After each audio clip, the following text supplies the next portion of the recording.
Hello and welcome to Beginner Piano Lessons, a 14-week course designed to help you feel confident with the basics of piano. I'm your teacher, Dylan Laine, and today's goal is to be able to read and play block chords written on the staff.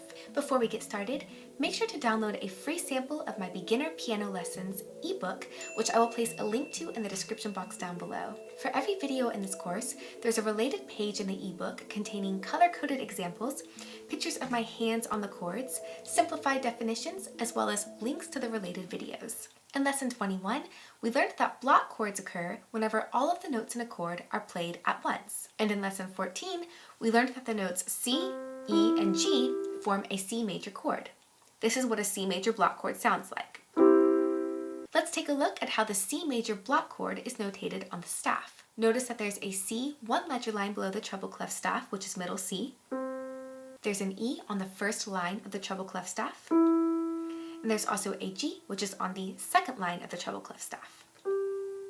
You can see that they're stacked on top of each other. When notes are stacked on top of each other on the staff, it means that they're going to be played at the same time. On the count of 4, let's play what's written on the staff, which is C, E, and G, stacked on top of each other. This means it's going to be played as a C major block chord.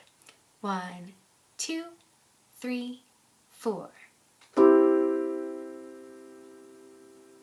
One more time. 1, 2, 3, 4.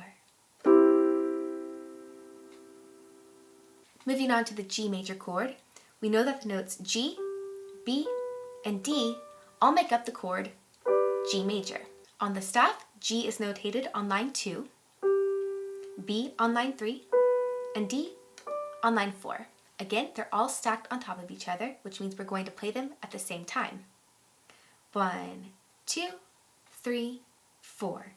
G. Again. 1, 2, 3, 4. G.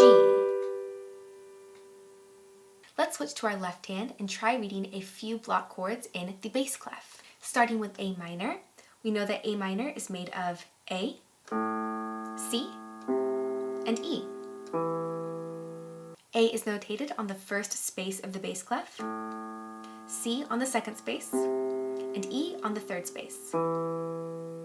All three of them are stacked on top of each other, which means we'll play them at the same time. 1, 2, 3, 4.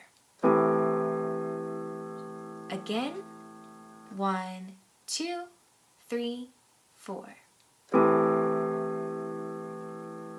And last, let's try an F chord in the bass clef. We know that the F major chord is made of F, A, and C. F is notated on the 4th line, A on the 5th line, and middle C on the ledger line above the bass clef. Let's play them all together. 1, 2, 3, 4. Again. 1, 2, 3, 4. In the next lesson, you'll learn how to read and play broken chords on the staff. Again, check the description box for a link to download a free sample of my Beginner Piano Lessons ebook, as well as for links to all 44 videos in this course. I'm Dylan Laine, and I look forward to seeing you in the next lesson.